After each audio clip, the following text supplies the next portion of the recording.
So good morning guys, for today's video mga idol, yan si Poging Bagsik mga guys, andito sa terrace. Ayan, magtatanim tayo ngayon ng sibuyas mga guys, kasi mayroon pa akong binhi na sibuyas, sayang. So ayan po, kung makikita nyo, tatanim ko lang dito, di ko alam kung mabubuhay ito. Try ko lang mga guys, no? Pag mabuhay, swerte, pag hindi, malas. So ayan mga guys, simple lang tayo kasi wala naman tayong lupain mga idol. Mayroon po ako dito nakahanda na mga pasok, pang gulay talaga ko mga idol ko. Wala po kasi akong binhi na pitsay ngayon mga guys. So ayan, may sibuyas po ako. Yan, sibuyas.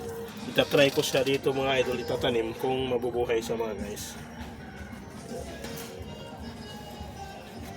Pag nabubuhay mga idol, swerte ko mga idol.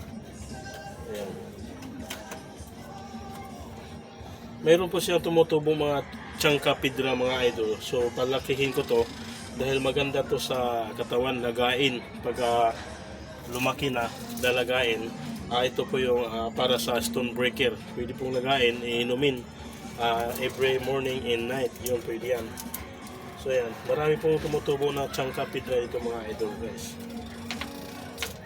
Hindi ko po tinatanggal. Sinisingit ko lang itong aking mga sibuyas na may dahon na itatanim ko dito mga guys idol. Ayan. Para-paraan lang tayo mga guys. Paano tayo makatanim ng mga lamas dahil alam na wala tayong lupain. Wala po tayong lupain mga idol. So nagbaka sakali lang po tayo na mabuhay siya. Kung mabuhay siya, swerte tayo. Ayan, so marami-rami ito mga guys idol. May dahon na, di ba? Kung makikita nyo.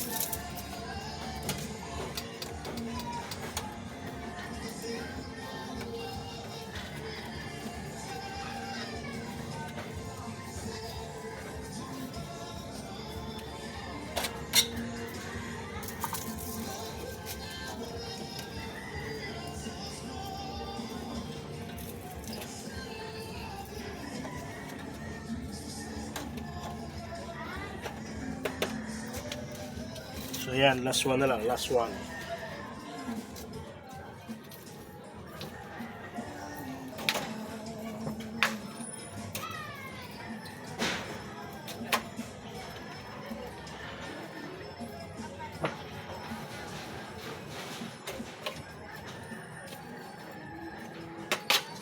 So yan mga idol, tapos na tayong nagtanim. Try lang natin to mga idol kung mabubuhay siya. Pag nabubuhay, napakaswerte natin mga idol. Diba? Mahal lang sibuyas ngayon. Nahirap bumili, napakamahal ang sibuyas. Kaya, try lang natin itatanim dito sa mga pasok ko na ginagawa ko lang. Kung mabubuhay, kung dadami siya, mas maganda. Para makatipid tayo. So hanggang dito lang muna ang mini vlog ni Poging Bagsik. Bye bye! Watch out! Happy Sunday everyone! I love you all!